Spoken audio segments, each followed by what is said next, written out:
Vamos a hablar hoy de los dialogismos, como cuarta, como tercera o segunda figura, figura dentro de las pragmáticas. Los dialogismos en las ciencias, naturalmente. Y claro, hablar de los dialogismos en las ciencias, pues eso quiere decir que es una cuestión de hecho, es decir, que todo el mundo observa que en las ciencias hay diálogo, de algún modo, ¿no? La cuestión es determinar cuál es el alcance de este diálogo en las ciencias. ¿Por qué las ciencias tienen diálogo y hasta qué punto está justificado y en qué nivel de las ciencias aparece, etcétera? Estos son los problemas que se plantean aquí.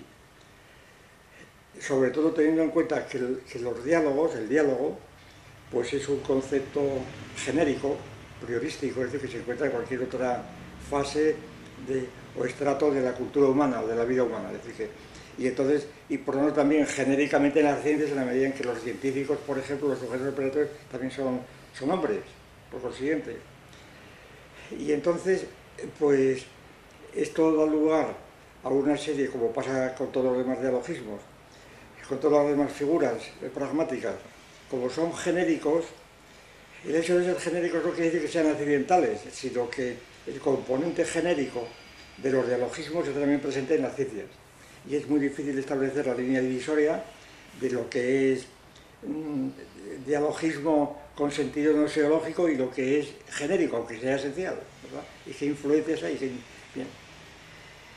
Pues aquí quizá pues, se puede empezar subrayando que quizá podría pensarse, hay datos para pensarlo así, quizá podría pensarse que los dialogismos en sentido genérico son precientíficos, por tanto que intervienen en las ciencias desde el punto de vista precientífico en la medida en que, por ejemplo, las ciencias no disponen de unos lenguajes especializados que evitarían dialogismos precientíficos, y por tanto que el lenguaje de las ciencias, si es científico, es precisamente porque se aleja de los dialogismos genéricos, diríamos. Me refiero sobre todo a la famosa sugerencia o interpretación de aquella situación que Leibniz presenta, en donde parece que Leibniz quería dar a entender que los dialogismos en las ciencias, por dialogismo se entiende no solamente los diálogos, pues, que sé yo, pacíficos, sino también los diálogos, pues, polémicos, conflictivos, de debates, descalificaciones, discusiones en congresos, etc. Pues Leibniz sugiere en este famoso texto que acaso la falta de un lenguaje artificial, cuando estaba tratando de la característica universalis, determinaba los debates y dialogismos en las ciencias. Dice, cuando se disponga de un lenguaje universal, dice Leibniz, acabarán las disputas entre los diálogos. Los científicos, los sabios, decía él, simplemente se limitarán a sentarse uno frente a otro en una mesa, coger los cálamos, las plumas y dirán, calculemos. Es decir, se acabarán todas las discusiones.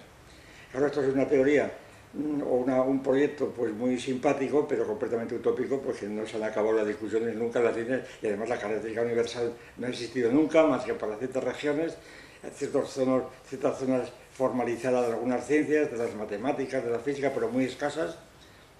Hay un texto de física, por ejemplo, por mucha matematización que tenga, que esté escrito enteramente en símbolos.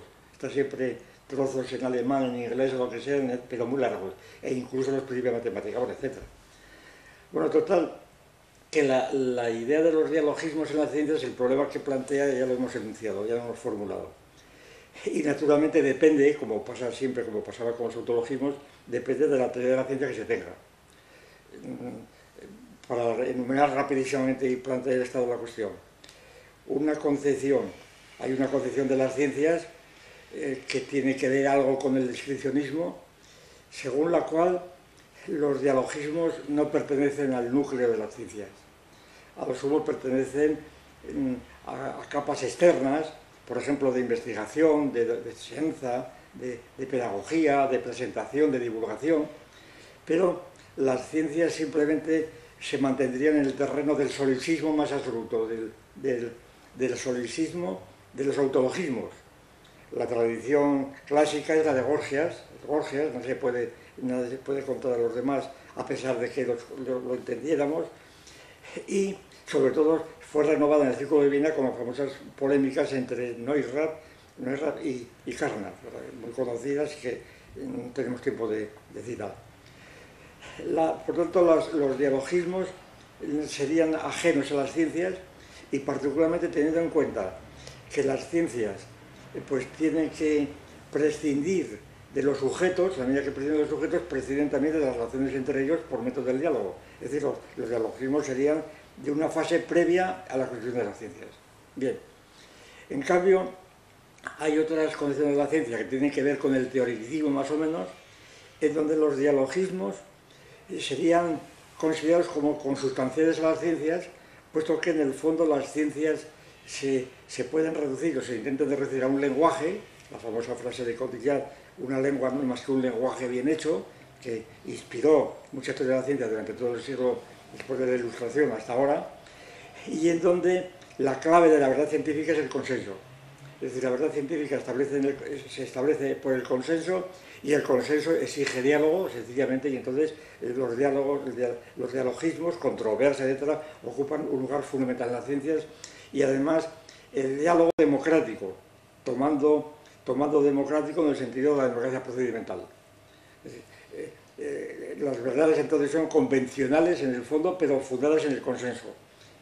Hay múltiples ejemplos. El más elemental quizás sea la definición de unidades científicas sin las cuales una ciencia no se puede construir, por ejemplo la definición del metro, que además plantea la cuestión de una definición ideográfica porque remite a una barra de platino con 10% de iridio, etcétera, que está en el Museo de Sèvres, etcétera, entre dos barras paralelas también marcadas, que es el metro. Claro, todo lo demás unidades de metro tienen que referirse a él. O bien una definición de carácter distributivo, en donde ya no se refiere a un punto de referencia, que es el caso, por ejemplo, un famoso caso reciente del año 66, me parece, de un congreso de Praga de astrónomos, donde se produjo un escándalo monumental, sobre todo en mucha gente que creía que las ciencias son siempre exactas, cuando se discutió la definición de planeta. Y entonces, en la definición de planeta que se dio, la definición tradicional, es decir, un cuerpo que gira alrededor del Sol en condiciones tales en las cuales los planetas van adquiriendo forma esférica y cuando están con un entorno despejado, ¿verdad? Entonces, esta definición de planeta, claro, se sustituyó, claro, se consideró por otros, era la que había propuesto la comisión, hubo unos debates, dialogismos, ¿verdad?, muy sorprendentes para el gran público y para ellos mismos, y se eliminó a Plutón de los planetas, y se volvió al cómputo tradicional de los 8 planetas tradicionales. De manera que ahí, en este ejemplo relativamente reciente, se ve la importancia del diálogo y del consenso, que fue democráticamente la nueva edición del planeta, que tuvo consecuencias tremendas para la astronomía práctica. Bien. Otros dirán que los dialogismos, por ejemplo los adecuacionistas, que los dialogismos son necesarios pues porque el orden de las ideas es semejante al orden de las cosas. En fin, no hay tiempo de más. La teoría del cierre, ¿cómo ven los dialogismos? ¿En qué se los funda los dialogismos? Pues los dialogismos los funda en el hecho de que los objetos de las ciencias, y nos puede valer el ejemplo que hemos puesto astronómico, los ejemplos de las ciencias, o los objetos de las ciencias, quiero decir, los términos de las ciencias, no están dados ahí, sino que se dan a través de fenómenos. Y los fenómenos son relativos a los sujetos operatorios, individuales o de grupo. Y entonces, estos sujetos operatorios, claro, necesitan comunicarse entre sí, como no se comunican telepáticamente, y necesitan, porque, repito, esos objetos trascienden la vida individual, es decir, un individuo no puede, en cuanto al solisismo, no puede, por ejemplo, el caso del cometa Halley, ¿verdad? El cometa Halley, pues hay registros de él del siglo XII a.C. en China, etcétera, y después, durante 75 años se van... Claro, estos registros suponen informes de otros astrónomos, o que se conservan o están, o predicciones de otros astrónomos, es decir, necesariamente aquí los dialogismos son históricos o cuasi históricos, y sin ellos no se podría haber establecido la teoría de los cometas en general. Por tanto, la razón de los dialogismos, pues yo creo que se funda en la teoría del cierre en la propia naturaleza de los objetos científicos que son supraindividuales.